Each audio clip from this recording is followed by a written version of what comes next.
See this stupid light right here? That was supposed to be lighting my face while I was driving, but it panned right, and now it's just casting a beautiful streak. Check out that beautiful streak in the van. Come on. The obsessive DP.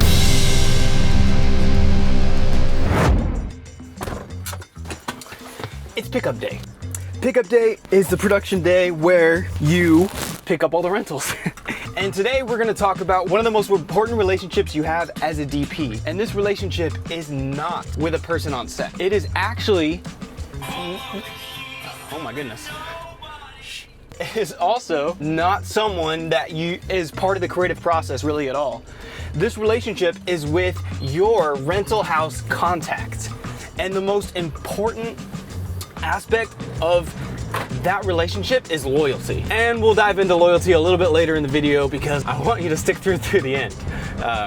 Little secret. So let's talk a little bit about loyalty. Over at Naknek, we've actually not practiced this very well. Man, it's kind of sad. We've actually probably gone to about 15 different rental houses over the 5 years we've been in business. Definitely learned a lot about how rental houses are run, how some of them are better than others. Like I said, we have not exercised the loyalty thing very well, but it's something that we're learning now and we're realizing and we're reaping the benefits of. The benefits are actually pretty substantial. There's so many aspects to rental houses. The price obviously is big. The type of gear is huge. Like, they have cameras, they have lights, because there's kind of two main rental houses.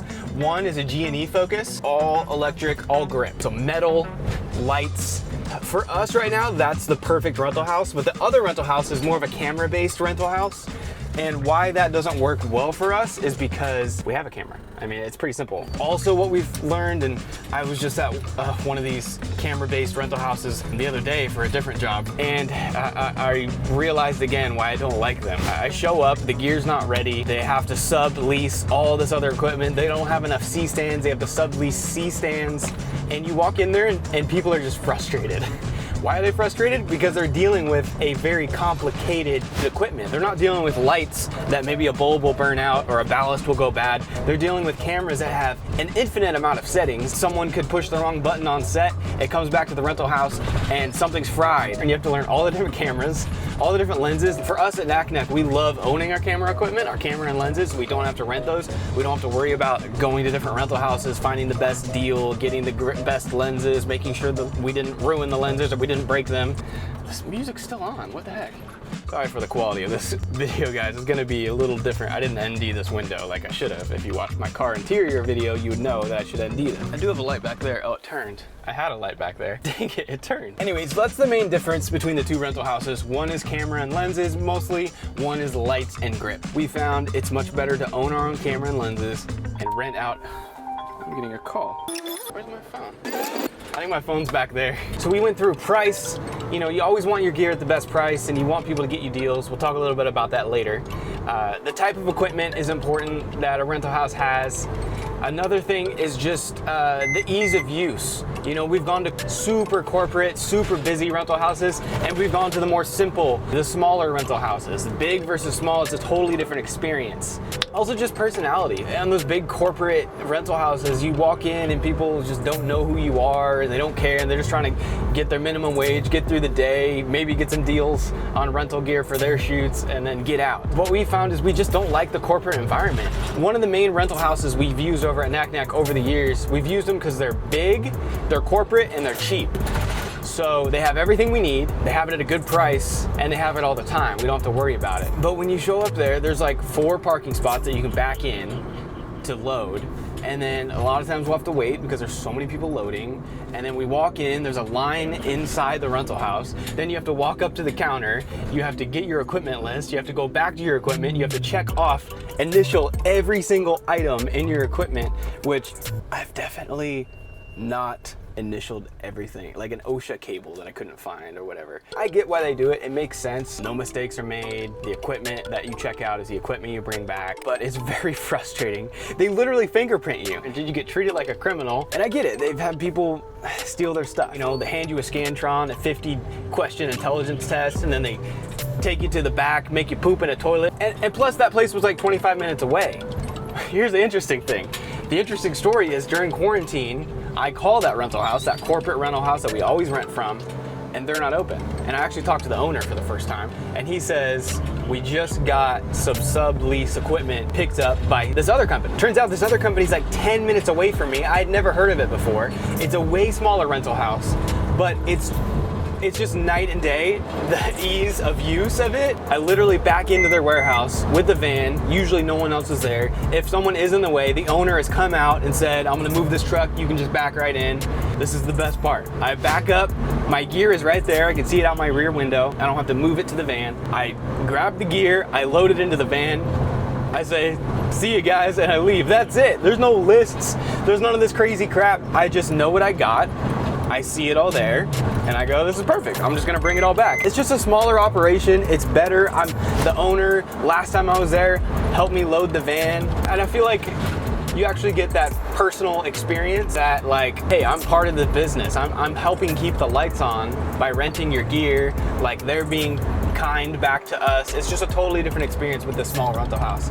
Now, there are some drawbacks. They don't have as much gear. They don't have as many fancy LEDs, or there's been times where I've had to change up my order a little bit. Maybe they don't have a Joker 200. I had to get a Joker 400. So far, it's worked out. I've loved it. And coming back to the term loyalty, like the biggest asset you can have as a DP is being loyal to one rental house contact.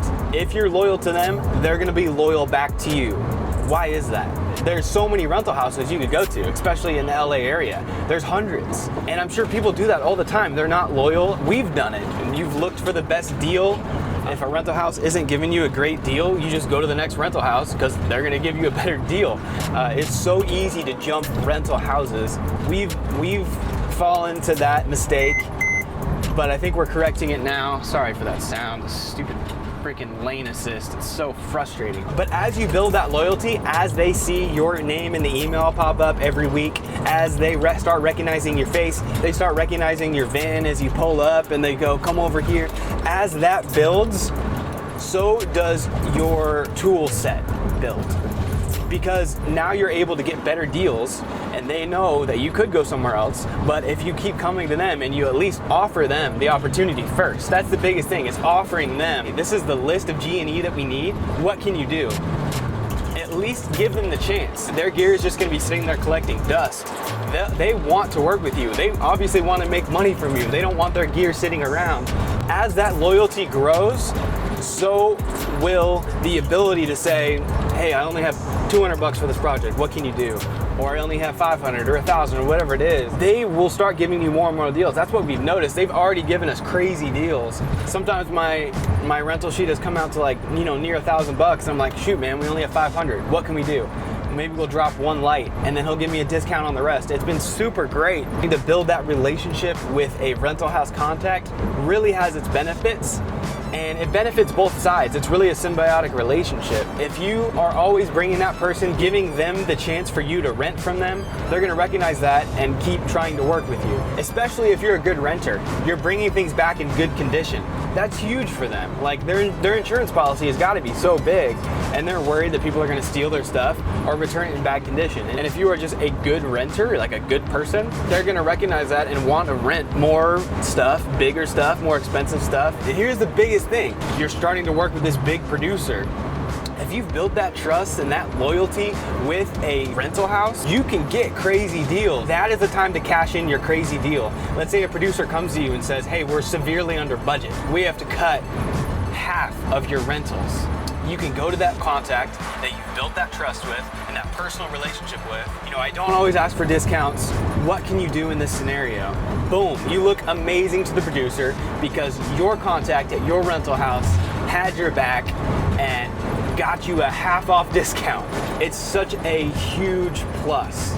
So for us, that's what we've done at Knack Knack. We're starting to build that relationship, building a trust, building just a common bond with a rental company that we almost feel is part of our company now, and I think they feel the same. We're getting a great deal for a great price. They're getting consistent rental because because I mean, that stuff's expensive. Just to sum up, building a relationship with that rental house contact is always beneficial. It never is beneficial to jump around. I hope that's something you can learn from this. I hope that you guys can go far with this knowledge. I wish I knew it 5 years ago. Again, that's why we're making this stuff. I don't know how to end this.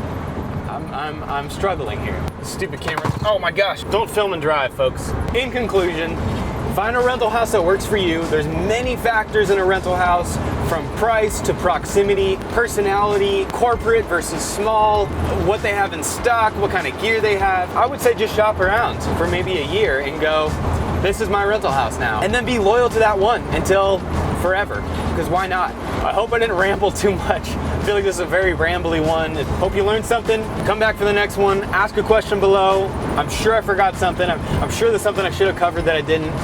Stay obsessed.